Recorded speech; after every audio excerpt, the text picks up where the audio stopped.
আজকে বিডিও সাহেবের কাছে নদাবাদ আপিনে আমরা গিয়েছিলাম ব্লক কংগ্রেস। তিনি আমাদের সমস্ত বিষয়টি শুনেছেন।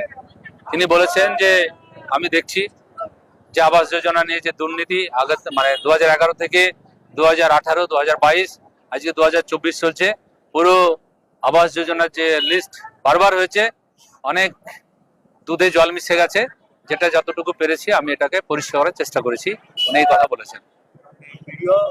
বলেছেন যে আমি নিজে ওসি বিয়ালারও, এবং উনি নিজে গিয়েই অনেক জায়গাতে গিয়ে উনি তদন্ত করেছেন যে যারা পাওয়ার মধ্যে যোগ্য, যাদের বাড়ি ঘর নেই, যাদের টাটির বাড়ি, তারা যেন পাই, এটা উনি চেয়েছেন। কিন্তু তার মধ্যে যারা অসাধু, যারা আজকে চক্রান্ত করে যারা সাধারণ মানুষকে যারা বিভ্রান্তি করছে আর কি, যারা সাধারণ মানুষদের টাকা খাওয়ার চেষ্টা করছে, তাদেরকে তিনি বারণ করেছে যে কাউকে টাকা পয়সা দেবে না। যারা লিস্টেড তারা পাবে টাকা।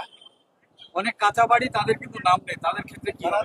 তিনি বলেছেন যে অনেকেরই নাম নেই। যে আমরা সার্ভে যারা করেছিলেন এবং পরে আমি গিয়েছিলাম, সেখানে দেখেছি যে প্রায় 70-80% মানুষ যারা লিস্টের বাইরে যারা আছে তাদের নাম নেই। তাদের খড়ের বাড়ি, ঝাপের বাড়ি, ওপরের টিন টাল, তারা এখন পর্যন্ত তাদের লিস্টে নামই নেই।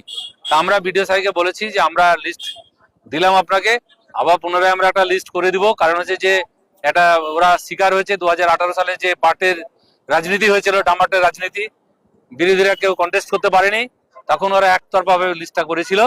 তার জন্য যাদের বাড়ি ভালো, যাদের পাকা বাড়ি, দোতলা বাড়ি, গাড়ি আছে, তাদেরই নাম হয়েছে। কিন্তু সাধারণ যারা মানুষ, যারা খেটে খায়, যারা প্রতিদিন, যারা প্রতিনিয়ত কাজ করে খায়, তাদের নাম লিস্টে নেই। উনি বলেছেন যে আমি ব্যাপারটা আমার মাথায় থাকলে আমি দেখবো।